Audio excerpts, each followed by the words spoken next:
سدا گیت گاتا رہوں میں نبی کے، ہو توفیق ایسی عطا یا الہی۔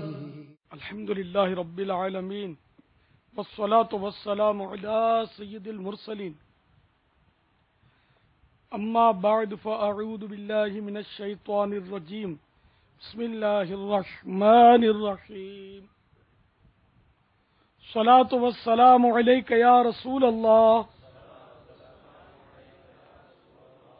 وعلی آلک واصحابک یا حبیب اللہ۔ الصلاة والسلام علیک یا نبی اللہ وعلی آلک واصحابک یا نور اللہ۔ آج 21 شوال المکرم 1431 سنہ ہجری شب جمعہ ہے۔ تخصص فی الفقہ کے طلباء، دور حدیث اور سابعہ کے طلباء نیز دعوت اسلامی کی مجلس المدینۃ العلمیہ کے اسلامی بھائیوں کا مدنی مذاکرہ ہے۔ آپ سوالات کیجئے، ہر سوال کا جواب اور وہ بھی بالصواب دے پاؤں یہ ضروری نہیں، بھول کرتا پائیں فوراً میری اصلاح فرمائیں۔ مجھے آئیں بائیں شائیں کرتا بے سبب اپنے موقع پر اڑتا نہیں، شکریہ کے ساتھ رجوع کرتا پائیں گے انشاءاللہ عز و جل۔ ٹھہریے، پہلے اپنے ثواب میں خوب اضافہ کرنے کے لیے اچھی اچھی نیتیں کیے لیتے ہیں۔ نیت المؤمن خیر من عملہ، مسلمان کی نیت اس کے عمل سے بہتر ہے۔ ایک حدیث پاک میں ہے، نیت بندے کو جنت میں داخل کر دیتی ہے۔ تو حسب حال اچھی اچھی نیتیں کرتے جائیے۔ اللہ عز و جل کی رضا پانے اور ثواب کمانے کے لیے اچھی اچھی نیتیں کرتا ہوں، کیونکہ اچھی نیتیں وہی ہوں گی جو اللہ کی رضا کے لیے ہوں اور ثواب کا حصول اس کا مقصد ہو۔ بلا وجہ کپڑے یا بدن یا داڑھی یا سر کے بالوں وغیرہ کو سہلانے، دھاگے نوچنے، انگلیوں سے کھیلنے، ادھر ادھر دیکھنے، باتیں کرنے، ٹیک لگانے، پردے میں پردہ نہ ہونے کی صورت میں گھٹنے کھڑے کر کے دوسروں کے لیے بدنگاہی کا باعث بننے، گھٹنوں میں سر رکھنے، دوسرے کو اشارے کرنے، اٹھ کر چل پڑنے وغیرہ سے بچتے ہوئے تو علم دین کی تعظیم کی خاطر جہاں تک ہو سکا دو زانو بیٹھ کر علم دین سمجھنے کے لیے نگاہیں جھکائے، خوب کان لگائے سنوں گا انشاءاللہ۔ جو دو زانو ابھی تک نہ بیٹھے ہوں وہ جب تھک جائیں تو جس طرح آپ جیسے چوکڑی مارنے پھر تھکن دور ہو جائے دو زانو ہو جائیں۔ توبوا الی اللہ، اذکروا اللہ، صلوا علی الحبیب وغیرہ سن کر ثواب کمانے اور صدا لگانے والے کی دلجوئی کے لیے نمایاں آواز سے جواب دوں گا۔ ضرورتاً سمٹ کر سرک کر دوسرے کے لیے جگہ کشادہ کروں گا، دھکا وغیرہ لگا تو صبر کروں گا، گھورنے جھڑکنے الجھنے جھگڑنے سے بچوں گا، خاص باتیں لکھوں گا۔ دماغ میں ہی لکھیں گے تو ہوگا، پیٹ تو نہیں ہوگا ان کے پاس۔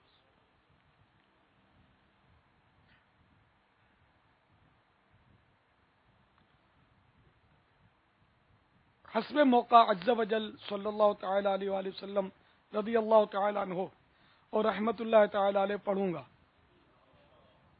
خشوع نفاق سے بچوں گا۔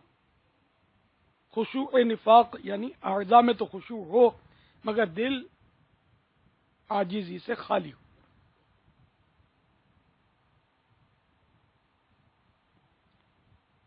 مدنی مذاکرے کے بعد خود آگے بڑھ کر سلام و مصافحہ اور انفرادی کوشش کروں گا۔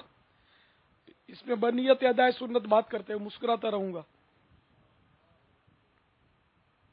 اب مدنی مذاکرے کی مناسبت سے میں اپنے لیے بھی کچھ نیتیں کیے لیتا ہوں اور بلند آواز سے کرتا ہوں تاکہ اس میں آپ کو بھی انشاءاللہ فائدہ ہوگا. یہ بھی نیت کر لیتا ہوں کہ آپ کو بھی اس کا فائدہ پہنچے اور آپ خود سمجھ جائیں گے کن کن باتوں میں آپ کا فائدہ اور کن کن باتوں میں آپ کو بھی نیتیں کرنی ہیں. کوئی کیسے ہی ناگوار انداز میں سوال کرے صبر کروں گا. یقینی معلومات ہوگی تو ہی جواب دوں گا، ورنہ بزرگوں کی سنت ادا کرتے ہوئے لا اعلم یا لا ادری کہہ دوں گا. جواب کے آخر میں واللہ تعالی اعلم ورسول اعلم عز و جل و صلی اللہ تعالی علیہ وآلہ وسلم کہوں گا. غلطی کی صحیح نشاندہی پر فوراً ازالہ کر دوں گا. اعلاء کلمت الحق یعنی اللہ عز و جل کا کلمہ بلند کروں گا. ادعو الی سبیل ربک بالحکمت والموعظۃ الحسنہ.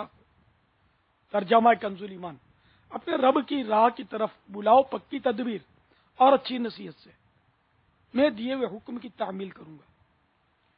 بخاری شریف کی اس حدیث بلغوا عنی ولو آیہ یعنی پہنچا دو میری طرف سے اگرچہ ایک ہی آیت ہو کی پیروی کروں گا، نیکی کا حکم دوں گا اور برائی سے منع کروں گا.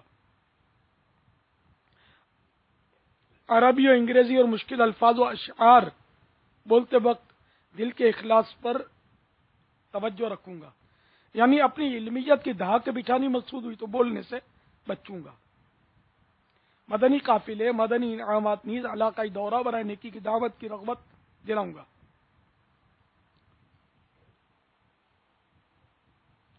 کہا لگانے لگوانے سے بچوں گا. نظر کی حفاظت کی عادت بنانے کی خاطر جواب دینے، بیان کرنے وغیرہ کے دوران، گفتگو کے دوران حتی الامکان نگاہیں نیچی رکھوں گا.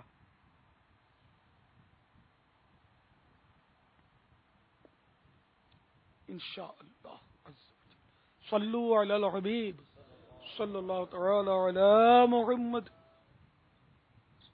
جو اسلامی یہاں پر موجود ہیں انشاءاللہ انہی میں سے سوالات کی ترکیب ہوگی.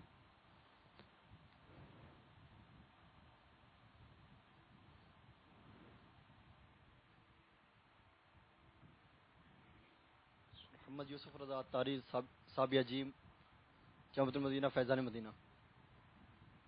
یا مرشدی، میرا سوال یہ ہے کہ بعض لوگ یہ کہتے ہیں کہ قرآن و حدیث کو سمجھنے کے لیے صرف اور صرف عقل چاہیے، اور جو دیگر علوم کی قید لگائی گئی ہے وہ مولویوں کی خود ساختہ قید ہے. جواب ارشاد فرما کے ڈھیروں اجر کمائیے.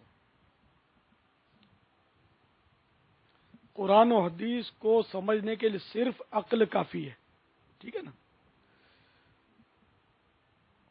تو سب سے زیادہ عقل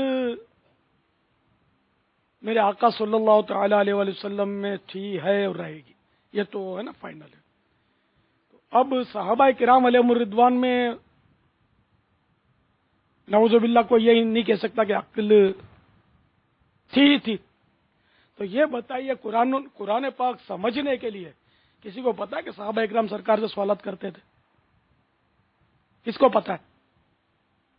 تو تھوڑوں ہی کو پتا ہے. ایک سے ایک سوالات کرتے تھے، ہر آیت کے بارے میں پوچھتے رہتے تھے کہ سرکار اس کے معنی کیا ہے، تو یہ کیوں ہے، تو ہم نے یہ کر لیا تو یوں کیوں ہے. تو اب یہ صحابہ کرام سے ہم کو ورثے میں ملا ہے اور ہماری سمجھ میں آ گیا کہ ہماری عقل ناقص ہے کہ صحابہ کرام کو جو عالم دین میسر تھے، ساری کائنات کے معلم کائنات، یہ ان سے سمجھتے تھے، اور ہم کو یہ درس ملا کہ اب تمہارے پاس جو علماء قیامت تک ہوں گے نا، تو ان سے سمجھتے رہنا قرآن پاک. ورنہ عقل ان کے پاس بھی تھی، صحابہ کرام کے پاس بھی، لیکن وہ اپنی عقل کو دخل دینے کے بجائے ہر بات سرکار صلی اللہ تعالی علیہ وآلہ وسلم سے معلوم کیا کرتے تھے. نیز ہر صحابی علم سے رجوع کرتا تھا، حتیٰ کہ سیدنا فاروق اعظم رضی اللہ تعالیٰ عنہ بھی جب کوئی مسئلہ درپیش ہوتا نا تو اپنی عقل سے اس کو حل کرنے کے بجائے بدری صحابہ کو اکٹھا فرماتے اور ان کے ذریعے